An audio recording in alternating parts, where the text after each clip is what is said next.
Hey, Space Watchers, it's 11:30 a.m. here in Berlin and it's Space Café time, and now we are also live, we are streaming. Now that works. Wonderful. So, welcome to our first Space Café, 33 minutes with live from the ILA 2024 here. We are at the DLR booth again, our home for the next days, and when you hear this sound in the background, it is the sound of ILA, a Eurofighter, a Tornado, whatever flies and makes a lot of noises. That's what you hear right now. So, thank you to the DLR team for hosting us here again. So we are streaming live on YouTube and on our social channels. So our social media wizard, Rika, will be on our YouTube channel and respond to you. But we can't take your questions from the audience as we don't get a back channel here on stage. So that said, I'm happy to start here with a topic that is very close to my engineering heart, RF spectrum. It's not just spectrum, but it is spectrum mapping, and it's from space. How cool can that first episode go? My outstanding guests here today, this morning, still morning, are Professor Enrico Stoll, the shareholder of space technology at the TU Berlin. All of my guests are from the TU Berlin. Enrico has a PhD in space technology from the TU Munich, TUM is right, yeah, and a postdoctoral research fellow of the MIT's Space System Laboratory thereafter. And he is professor of space technology at TU Braunschweig from 2014 and since 21 at the TU Berlin. So whenever you guys want to study space stuff here in Berlin, come to us. Yes, come to us. That's a good one. Thank you very much. Yeah. The first address here in town. Yeah. Sorry for the other universities that's teaching that as well. But we have also Dr. Sebastian Grau, the lead of Distributed Space System Group. He has a PhD in spacecraft attitude control from, you guess it, from TU Berlin. And he is a lead Distributed Software Systems Group. He leads that group at the TU Berlin since 2022. And last but not least, we have Jens Freymuth here. Jens, welcome as well. The project lead of SALSAT. And he is at the TU since 2017.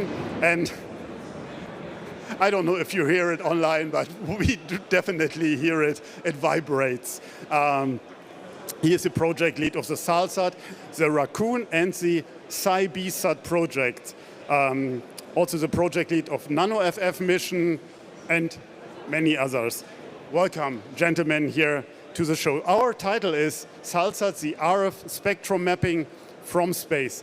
Let's rock it, I would say. What is RF spectrum mapping from space? What is this project about? Enrico. Yeah. Well, as the title suggests, we would like to figure out who is sending what from the ground. SALSAT is a 2020 satellite, so it was launched in 2020.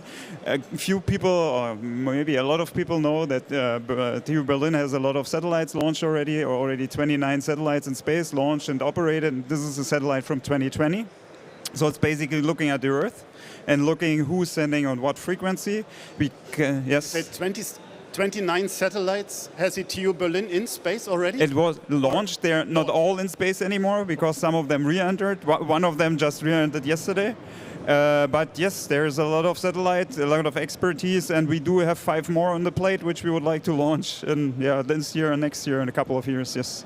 So this one is about RF spectrum mapping, frequencies, usually frequencies are used when we would like to communicate with our satellites. So we have a ground station, we have a satellite up there, and we would like to see who is communicating on what frequency, and this is what the satellite all about. He is looking towards Earth and seeing what kind of frequencies are used.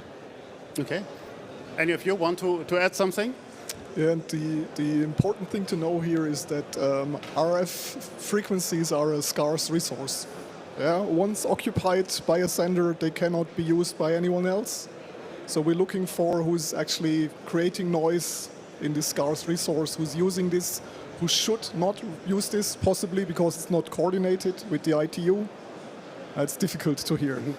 I hardly can understand you. So, but why is this project important? Is it just students think Maybe. the professor thought in his magic chamber, said, oh, make something difficult for the students, or why is that important? Well, that's a very good question. Thank you for that.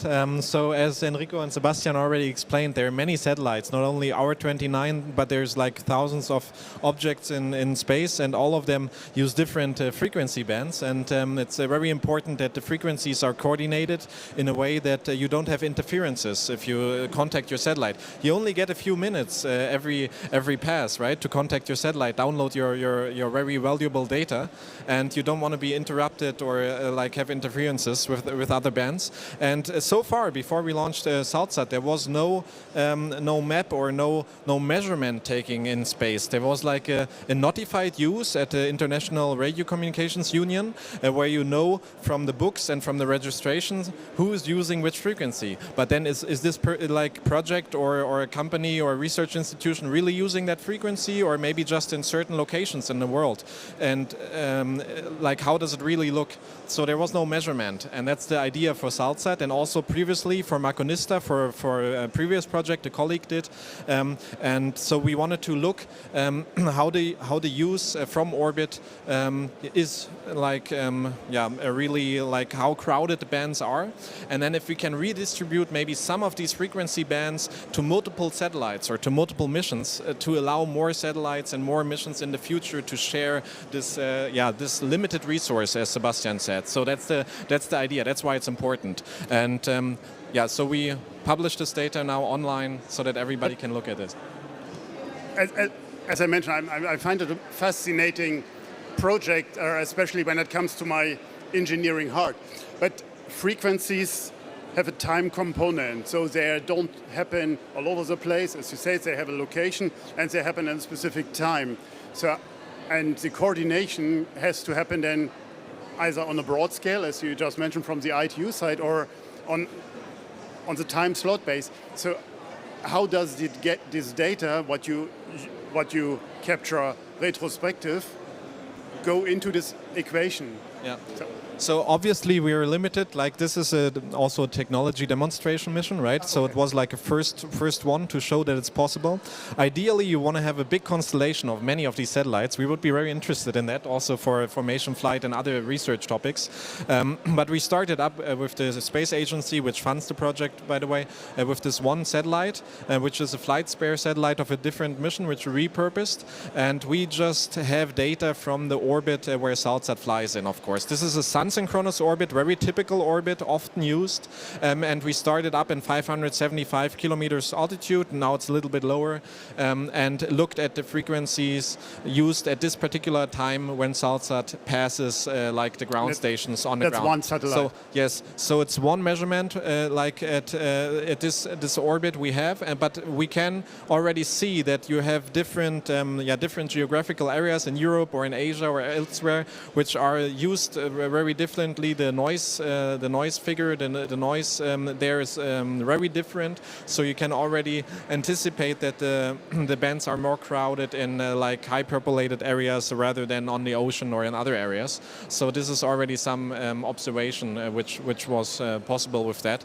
But obviously in the future the idea would be to have more of these systems, more of these sensors flying. Yeah, we could also imagine that other spacecraft just have a piggyback software-defined radio device, because this is the core instrument on SALSAT. It's an SDR who's measuring multiple frequencies, and ideally would be a piggyback device that other satellite missions could just take with them, which is independent, which does not interfere with the hosting spacecraft, with the hosting spacecraft bus, but who gathers the same data and automatically transmits this to the ground. So we can have a real-time RF map at all times. How big is that instrument that you're flying then on this satellite? It's right there on our booth, but later we can have a look. It's basically a CubeSat form factor, so it was developed at its 9 to 9 centimeters, and it's one circuit board, and then the antennas are directly attached. So it's very compact. For this nano satellite, we changed it a little bit, but yeah, so it's very compact, software-defined radio. So what was the big challenge, Enrico, for the students on in this project? That's a very good question, but I think I have to give it to the project lead because this was for my time before I was joining TU Berlin. Honestly, is that Yes. running that long? Okay. It's like it's started in 2018 and 2020 was the launch, so we had only 2 years, which for the students and for the research assistants it was very challenging. Like it's a very short time to build a mission, but we luckily didn't have to build it from scratch. We used flight spare satellites from the SNET mission, but it's like was the first time for us also that we repurposed the satellite, so for a completely different use case. So we had to switch all the inner systems and everything, but yeah. I would like to come back to the Yes. goal of RF mapping. I mean, as mentioned, we know it from the ITU for monitoring purposes, but if you do it from space, how detailed is that map?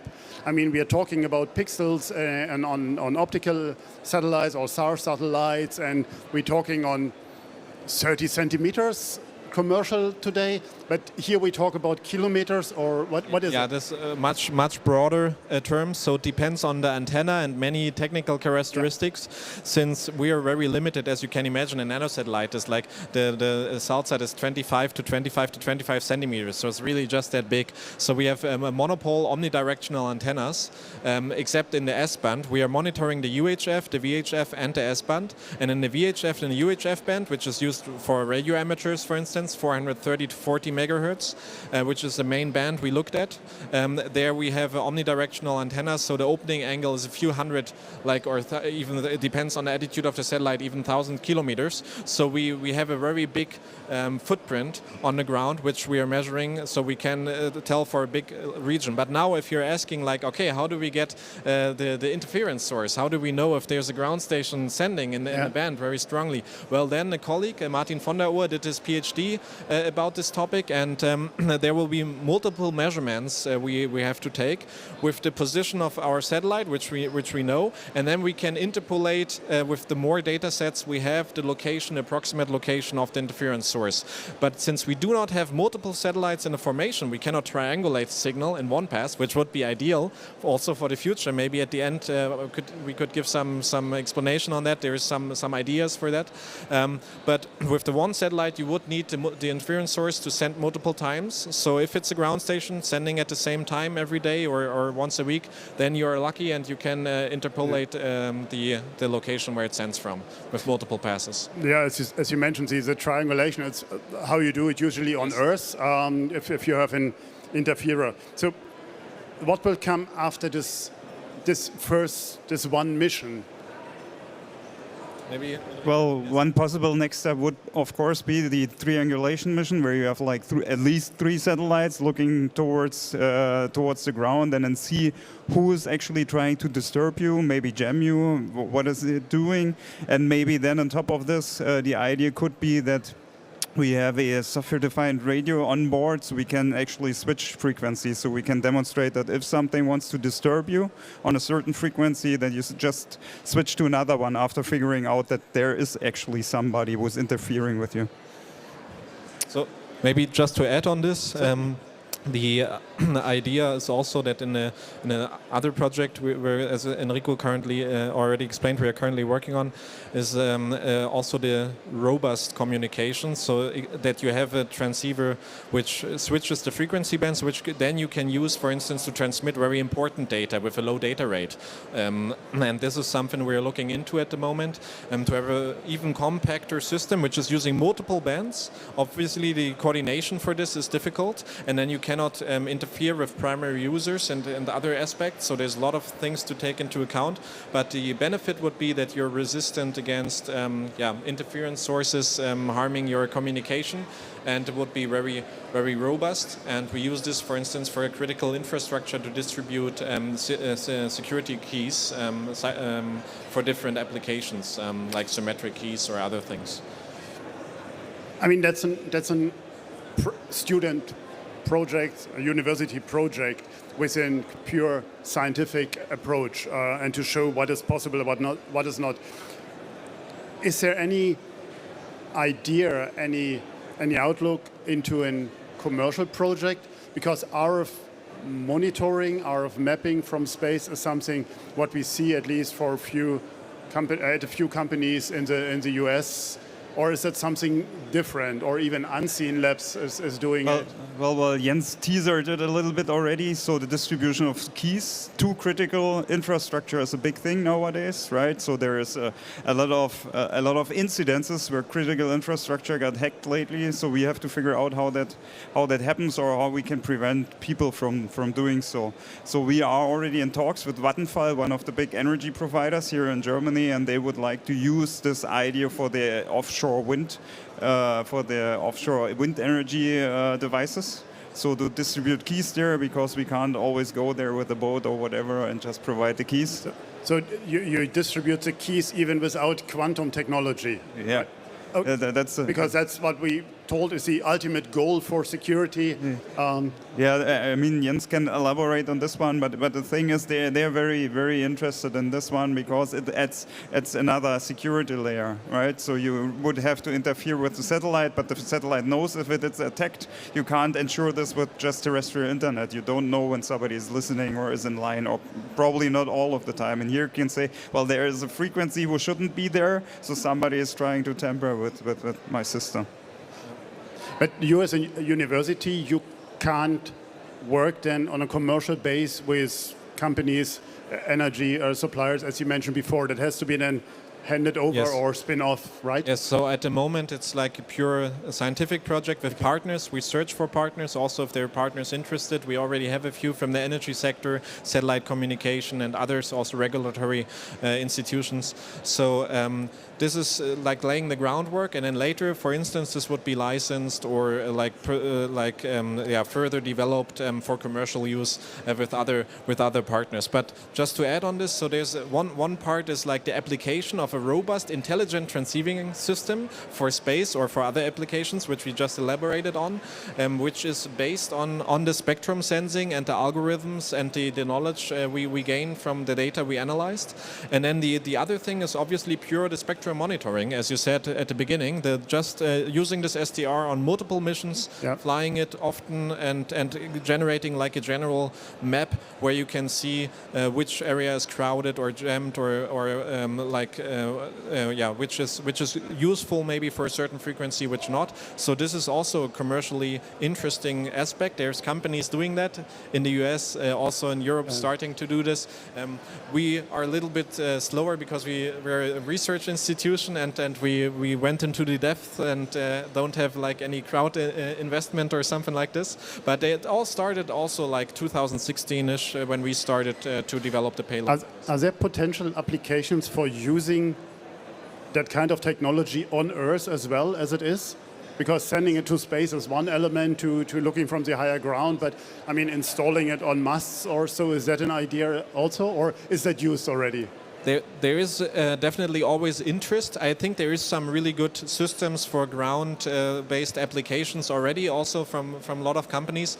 But especially this key transfer and the robust communication is very interesting, not only for space, also for ground-based applications, long-distance applications with low data rates, where the reliability and the resilience of the transfer is more important than maybe the data rate or the band you're using. Last question for you, Enrico, and I don't leave you now off the hook. You are now in charge at CTU, so what will be the challenges for the future? What are challenges in that area that you put on your students for upcoming missions or upcoming projects? Yeah. So I think first is a project paper and then to the students. Well, we can describe it here within a couple of sentences with a couple of easy words. We're saying we triangulate the system, something like this. There is a much more complex problem towards this one. This is on the one thing, we have to position the satellite. They have to do a formation flight. They have to do attitude control, not only orbit, but the attitude as well. Very, very, very precise attitude control. So there is a lot of different different aspects to it. May it be propulsion, may it be attitude and orbit control, communication as well, and so on and so forth. We're usually building smaller satellites, nano satellites, and integrating everything of this into a really small satellite. This is a challenge. Great.